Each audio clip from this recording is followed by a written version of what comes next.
All right, so this concept is a little bit more complex than the concepts we've talked about in the past, but it's equally important. And at the end of the day, it's really, really simple.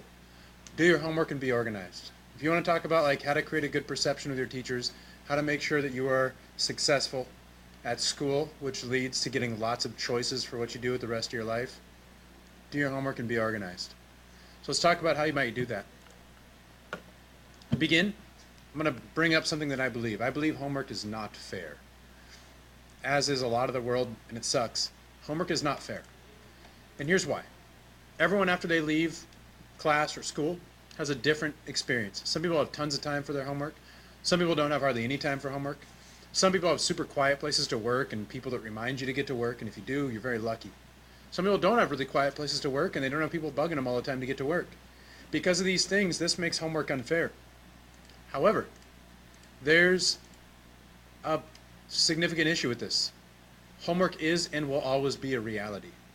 Just like things in for the rest of your life that are realities, the question is like, okay, it's a reality, it's unfair, so what do you do about it? How do you personally deal with that to make sure that your life is as successful as it can possibly be, and that you end up getting as many choices in what you do with the rest of your life as you possibly can?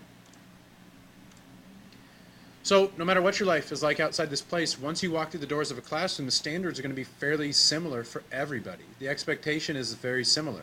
So this reality lasts for the rest of your life. You want to get a job doing something, you need to be able to do the same thing that other people doing that job would do too. It's not about the expectation for like how your life is outside of that job. The idea is once you're there, can you do the thing you're supposed to? So for you, you have two questions to figure out this year, because I'm telling you right now, folks who do their homework and folks who do not, it's a big make or break between how successful you are in school. And it's unfair and it's unfortunate. I don't even necessarily agree with it, but I do want you to be successful. I really do.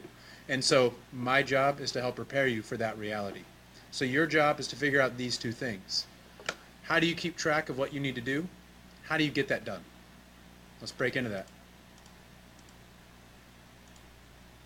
First thing to do, to start, is to change your way of thinking if necessary. And it begins right here. Don't accept failure at school, ever. You are not a failure. Do not accept failure. Not passing is not okay. Find a way to pass. You all can do it. You can figure it out. But you got to be resilient. And sometimes it's going to be really hard work, but you can do it. Don't accept failure. Then make being organized and getting stuff done something that's important to you, not people who take care of you. Your job is to be organized. Your job is to get stuff done. That's on you entirely. If you have other people that help you out with that, you are extremely lucky. But it should be the most important to you. And everyone else should care about it less than you do. And here's the last one. This is very important to being successful at school. Don't be afraid to talk to your teachers. When you have a problem with something that's going on in class, if you're struggling, you need to talk to your teachers. Your teachers in elementary school had 30 students. Your teachers in middle school and high school will have 150 students between all their different classes. They can't give you the same level of individual attention in terms of like trying to figure out what you need all the time that your elementary school teachers could. It's your job to go talk to your teachers. Make eye contact when you talk to your teachers. Express your points of view in a logical way. Think about what you want to say to them if you're confused about things. Just saying this sucks or this doesn't make sense doesn't help them figure out what you need. Try to figure out what about what you're doing in class is difficult. What about it is hard. Be ready to deal with the teachers. Be ready to compromise with them. Be ready to talk to them. Hear their points of view and listen to them when you discuss things with them. But do go talk to your teachers when things aren't working out in class. So let's start. Let's think about how do we remember what your homework is? Because I think that for a lot of students, that's the biggest battle is you just straight up forget to do your homework. I know for me, that's my biggest battle like in getting things done is I just kind of forget. As soon as I feel like I don't have anything to do, my brain goes to like, let's go ride bikes. So I'm sure your brain probably does a kind of similar thing. So we need to use things to help us remember what we need to do. So how do you keep track of what you need to do for homework without relying on someone else to remind you? Common ideas students have come up with in the past are using sticky notes, using that planner on a daily basis, using your cell phone to set reminders, putting notes in your binder, keeping a special folder for where you put your homework. Doing some combination of all these is great. A homework folder alone, not necessarily something that's going to fix it entirely. But between notes in your binder or using your planner and a homework folder, that works pretty well. Then you also got to figure out, how do you keep your papers organized? You're going to get a lot of papers. The idea, the basic rule, separate your classes. Use folders in your binder. Use tabs to divide your classes and keep that stuff organized so you make sure that you don't have a zillion things all in the same place, because then you can't find anything and you're just wasting time looking for stuff. Who can help keep you accountable? It is great to have people that help you remember to do stuff. Ask those people to help keep you accountable. Go home, talk to your folks. Like, hey, could you help me remember to do my homework? Thanks for reminding me to do my homework. That would blow your folks' mind. Ask your teachers to help. Ask your Patriot Period teacher to come in and check on you. Talk to your siblings about it. Text with your friends to remember to do your homework. Put reminders on your phone. By any means necessary, figure out a way to remember to do what you need to do. Beyond that, so you remember you have your homework. Now what do you do? Well, what makes for a good environment for doing homework? Like, where do you like to do homework at? I mean, some people, like my wife, can work in front of the TV. I can't.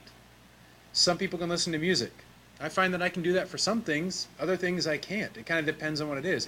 If I'm trying to read something closely, music is not going to work out for me. I'm just going to read it slower and understand it less. So for you, it's really important to think about, okay, when I'm doing homework, that's the goal. The end goal here is just getting my homework done. So if you're listening to music, but that music is slowing you down and causing you to be less accurate, what you really want to do is just listen to music. So turn the music off, get your homework done, and then listen to the music. Be honest with yourself and think about and reflect on at all times, what is the best environment for me to do my homework? Statistically speaking, for most people, it's a quiet environment, free from disruptions. That's not true for 100% of people, but don't be afraid to be honest with yourself and think about what really helps me work as fast as I can and as accurately as possible. Because when you think about homework, that's really the goal, right? Get it done and get it done right. How do you set up an environment for that, to do that? And then how do you stay focused and motivated when you're trying to finish your homework? For me, I like to power through and get everything done. I don't like taking breaks, because if I take breaks, I tend to get distracted and then not come back to doing what I'm supposed to. For you, it's important to think about what works best for you. What kind of worker are you? Lots of people can take breaks. My wife, like I brought her up before, she can watch the TV. She can sit there and take a 5-minute break and watch TV and come right back to what she was doing, no problem. I would never do that in a million years. If I had a TV on in front of me, I would start doing what I needed to do, and then I would stop and watch TV for the rest of the night and go to sleep and wake up and it wouldn't be done. So what I have to do is make sure that I just focus in and get things done entirely and then take a break. For you, the important thing is to think about what works best for you and be honest with yourself. If you're sitting there and you're like, I really want to take a break, well, is it because you just want to play video games? In that case, finish your homework and then go play video games. But if it really does work for you to take a break and go back to stuff, then do that. Do the thing that works best for you, and don't be afraid to change what you're doing based on kind of how you feel or what's working best at that time. And here's the last thing. If you know for sure you won't be able to complete your homework that's assigned to you, talk to your teachers. If you know for sure you got stuff going on outside of school or the assignment's just way too tough, you got to talk to your teachers. You can't pretend like it's going to go away, because it will not ever go away. But you can deal with it. You can go talk to your teachers. When should you talk to them?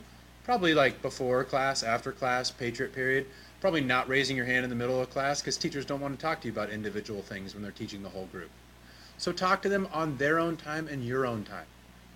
When you bring it up, tell them specifically what's tough about the assignment. Tell them specifically what's hard about getting it done for you at home. Be honest and open with them and communicate with them. The more teachers know about what's going on inside your head, the more they're going to be able to help you figure out a plan to be successful. And when you're talking to teachers with body language, eye contact. Make eye contact with them. Make sure you're not escalating or you're not getting angry or upset. Just make sure you're being calm and level-headed and explaining directly what the problem is and trying to figure out ways to work through it together. and be ready to compromise, because at the end of the day, anything you get in that situation is better than what you started with. So what you're going to do for this assignment is you're going to go back to Canvas. And I have 6 questions for you to answer in this discussion reply. And this is a graded discussion reply. So what you need to do is hit the reply button right here, and then very carefully go over, see this 1, 2, 3 numbered list? Click it. And you see a little number 1 pops up. What you need to do is answer question 1. Now if you're getting way down to the bottom of the page and they're not there anymore, here's a really easy thing to do. Instead of clicking that 1, 2, 3 list, what you can do is just select, drag and click and copy, hold Control-C to copy my questions, go back to your text box, hold Control and tap the V key to paste them in, and then just next to each question, answer it. How will you remember to do your homework? Cell phone reminders. How will you keep your papers organized? And just answer every question and then post your reply. That's you developing a homework plan. All right, do it to it.